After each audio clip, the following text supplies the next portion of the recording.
guys, welcome back to my channel. So today I'm going to be showing you how to get this half Barbie, half skull makeup look. I knew that I wanted to somehow combine Barbie and a skull together because I've never done a skull like this before and I thought it would be really cool to do one. So I decided that I wanted her face to look like it had been ripped off and there was just skull left. So this is what I came up with. I really hope you guys enjoyed the tutorial. If you want to see how to get it, then just keep watching.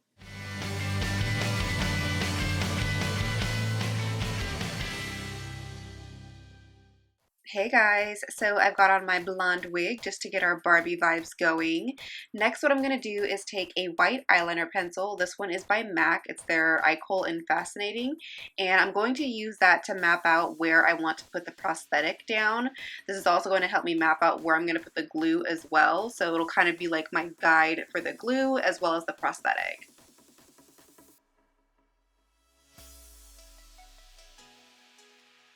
Next, I'm taking this scar wax that I got from the Spirit store, and you also want to make sure that you have some Vaseline and a spatula on you because you're going to be using the Vaseline to help you mold the scar wax. It's just going to help prevent that scar wax from sticking to your fingers, and it'll be easier to mold the scar wax. And I'm just rolling that and molding that into a long worm-like shape, long enough to fit along my face. And then I'm going in with Spirit Gum. This is an adhesive that's going to help that stick to your face. So what I'm just going to do is paint on the adhesive along that white line that we drew down. And then I'm going to tap it out. This is key in making sure that any prosthetic sticks to your face. You want to make sure you tap out the Spirit Gum. Otherwise, it's not going to stick very well. Now I'm just pressing the scar wax along our guide, and then I'm going to go in with the spatula to mold it. Now we can move on to molding it. So what you want to do is take your spatula and your Vaseline. You can also use makeup remover if you want to, that works too. But you want to coat your spatula with the Vaseline or makeup remover because you want to make sure that that scar wax doesn't stick to it. If you don't coat it, it's going to stick to it and it's just going to ruin what you've got going on. So definitely make sure you coat it with the Vaseline. It's really going to help you mold it without removing it from your face. Even when using your fingers, you still want to put the Vaseline or the makeup remover on your fingers while you're smoothing out that scar wax if you decide to use your fingers. So here I'm just working on the torn skin effect. So what I'm doing is just taking the spatula, putting it underneath the scar wax, and then gently pulling it outwards. So this way you get that kind of pulled, ripped skin effect. You want to make sure that you're holding down the other side of the scar wax while you're doing this. This way you don't pull off that scar wax completely. Next, I'm going in with the Krystal Flexible Sealer. I picked mine up at Namie's, and I'm just going to go ahead and start to apply that down the smoothed side of the scar wax. This is going to assure that our scar wax doesn't move and doesn't budge and stays in place. In order for this flexible sealer to work best, I would definitely recommend using a thinner layer in the areas that move around a lot, like around your mouth area. You'll see later on in the video that it started to lift up a little bit in those areas because I put way too many layers and the sealer just got way too thick and just wasn't thin enough to be flexible. So you definitely want to make sure that you use a thinner layer around those areas. Okay, so first we're going to prime the skin. I'm using the Maybelline Master Prime Blur and Smooth Primer. You can pretty much use any primer, whatever you feel comfortable with. And I'm buffing that on the face with the Full Foundation W11 brush by SL Miss Glam. How cute are these freaking brushes? They're so freaking cute. You guys check out her Instagram. Next, we're going to color correct a little bit because Barbie's skin is super flawless. I'm going in with the Maybelline Age Rewind Concealer in the shade Brightener, which is a peachy toned concealer. And I'm just going to go ahead and correct any problem areas that I have and blend that out with this cute pink beauty blender, also by SL Miss Glam. Then we're going to add some foundation. I'm going in with the Urban Decay All Nighter foundation. I'm in the shade 5.0 just in case you're curious, but I wanted to go in with this foundation because it is full AF coverage and definitely gives me Barbie vibes because Barbie has flawless skin. I'm using the SL Miss Glam Flat Top Foundation brush. This is the P12. I'm then going to switch brushes and use the Real Techniques setting brush because it's a little bit smaller and I want to use this to apply the foundation on top of the scar wax. This way we don't mess it up. For concealer, once again, we're going to be using a full coverage concealer. This is the NARS Radiant Creamy Concealer. I love this concealer. It's super full coverage, and I'm using the color Custard just in case you're curious. But I'm just going to go ahead and apply that into my usual highlight areas and my under eye area and just blend that out with this SL Miss Glam Beauty Sponge.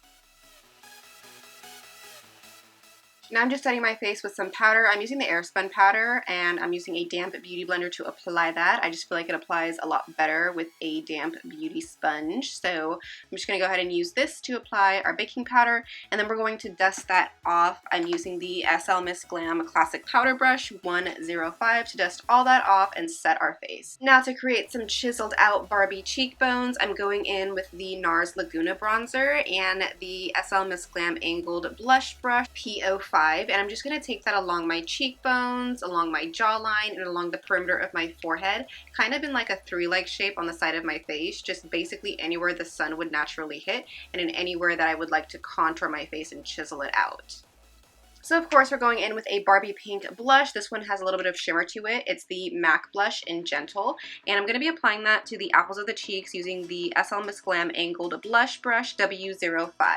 Now for the eyes, we're going into the Anastasia Beverly Hills Modern Renaissance palette, and I'm using my Sigma E40 Tapered Blending Brush to pick up tempera and apply that all over the eye area, as well as my SL Miss Glam W17 brush to apply it to the brow bone.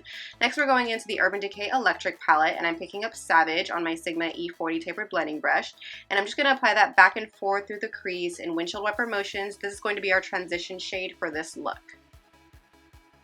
I'm then picking up Jilted on my MAC 217 brush, and I'm going to be buffing that directly into the crease. I do have a photo of Barbie right in front of me, and I'm using that as reference, so definitely have a photo in front of you of Barbie so that way you have a reference to look at. So now I'm taking Urban from that same palette on my SL Miss Glam Precise Crease W25 brush, and I'm applying that to the outer V and just packing it on, and I'm also going to be dragging that through the crease just to define that area a little bit more as well.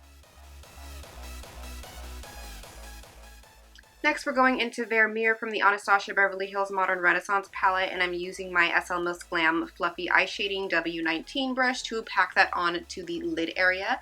I'm also going to apply that to the inner corners as well, just to highlight.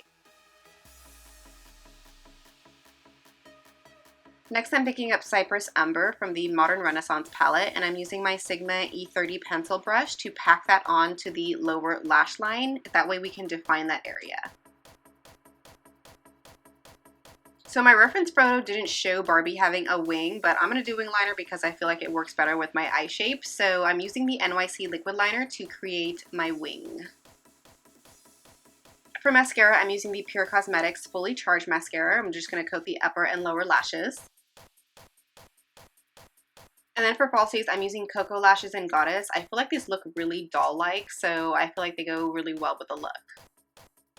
Now to make our eyes look large and in charge like Barbie's, I'm taking the MAC Eye Kohl in Fascinating, which is a white eyeliner pencil, and I'm just going to run that through the waterline. Alright, so next I'm taking these Barbie pink lippies. I'm using the Urban Decay 24/7 Glide On Lip Pencil in the shade Anarchy, which is this very Barbie pink lip pencil, and I'm going to be using that to line the lips. And then I'm going in with the Urban Decay Vice lipstick in the shade Menace, which I think is a Barbie approved lip shade. And I'm using a lip brush, this one's by SL Miss Glam, to apply it so we can make it a little bit more precise and we don't move that scar wax. I'm then going in with a little bit of gloss. I'm using the Anastasia Beverly Hills lip gloss in Rio, and I'm also going to be applying that with a lip brush just so we don't move that scar wax and everything stays in place. Alright, so now for the fun part, the skull side. I'm taking this Ben Nye cream color in black, and I'm just using some random brushes that I have in my Special Effects Arts and Crafts box. And I'm going to be taking the black and just filling in right underneath that scar wax, just to give it some shadow and some shade, and this way it looks a little bit more cohesive with the rest of the skull. So now I'm going back in with the white eyeliner pencil to map out the mouth teeth area of the skull. I actually learned this little tip from Desi. This really does help when you're mapping out the mouth area of a skull. This way, if you mess up, you can just erase it and move on with your life, and you don't have to worry about removing black paint. Just erase it and it's like a brand new canvas. So this really does help when you're mapping out the mouth area. So now I'm going in with the Ben Nye Clown White face paint, and I'm going to be using this in all the areas of the face that I want white. So I'm just going to be applying that with a foundation brush. This stuff is pretty pigmented. You don't really need to build it up if you don't want to, but you can. The consistency isn't super duper creamy. It's not as creamy as the black Ben Nye cream paint. It's a little bit more dry than that. So it works really well for skulls. I would, however, recommend using a water-based paint if you don't want your makeup to budge or move. This paint held up pretty well for what it was, but if you're going to the club or you're going somewhere where you're going to be sweating and dancing, then I would definitely recommend using a water-based paint because it's going to last you a lot longer and it's not going to smudge.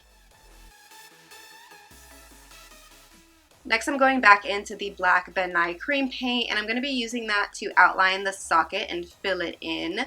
In a little bit, you'll start to see what I mean by using a water-based paint. I feel like that would just be a lot easier, and it's not going to crease on you. This stuff creased like a mofo because it is a cream paint. No matter how much I set it, it just kept creasing. You'll see it throughout the video. You'll notice the creasage going on in the eye area. So I had to keep setting that bad boy even throughout the intro and the outro of this video.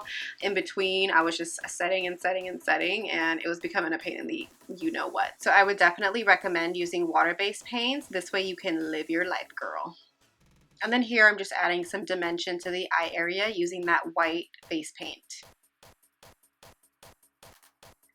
I'm also just going to take a small eyeliner brush. I think this is the BDellium tool. Oh, what brush are you? So when you're looking for it, you can't find it.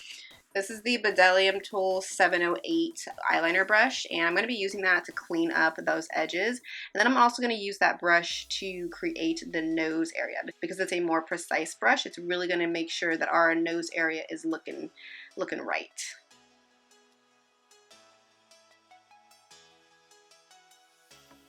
Alright, moving on to the mouth area. This, hands down, is probably the most tedious part of this entire look. It's the part that's going to take you the longest. FYI, be prepared. So what I'm doing is just filling in the places that I want to be the darkest, and then I'm going to go in and start creating some teeth.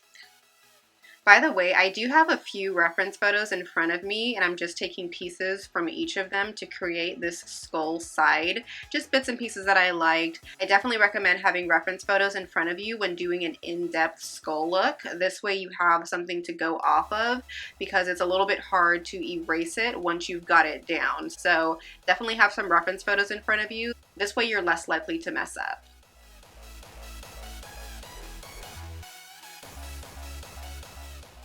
Now for the teeth, I'm using a flat brush. You can also use a concealer brush, that'll work just as good. And I'm using that to map out each tooth. Next, I'm taking that BDellium Tools, I think it was the 708 brush, right? And I'm taking that, I think it was 708 brush. If it's not, I will leave it down below in the description bar.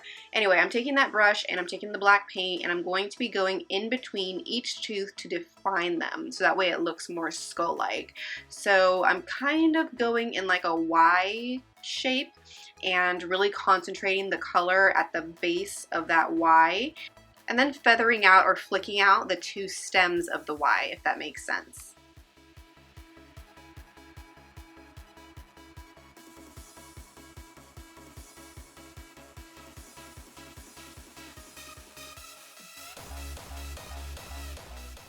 So here for the bottom teeth, I messed up a little bit. They kind of look like triangles. So what I'm doing is taking the white paint and then just dragging it directly down the center of the teeth, so that way it looks like the teeth are trailing off like they're supposed to.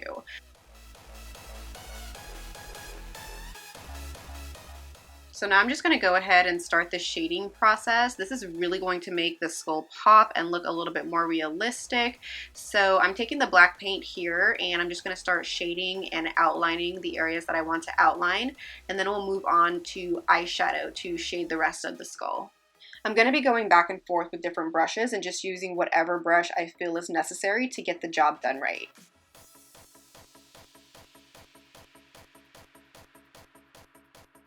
Next, I'm taking Cypress Umber, which is a brown shade from the Modern Renaissance palette, and I'm going to be using that to add a little bit more dimension to this skull and really make it pop and bring it to life.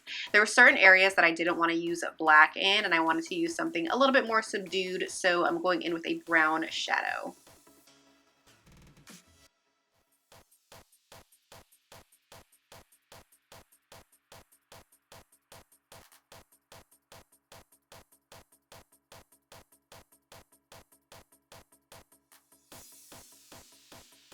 Now I'm just taking the Urban Decay Naked 2 palette and picking up a blackout from the palette, which is a black eyeshadow, and I'm going to be using that to set any black paint that I have on my face, because this paint is a cream paint and it does crease and it does smudge, so you definitely want to set cream paints if you're using cream paints. And after we set everything, this will be the final look.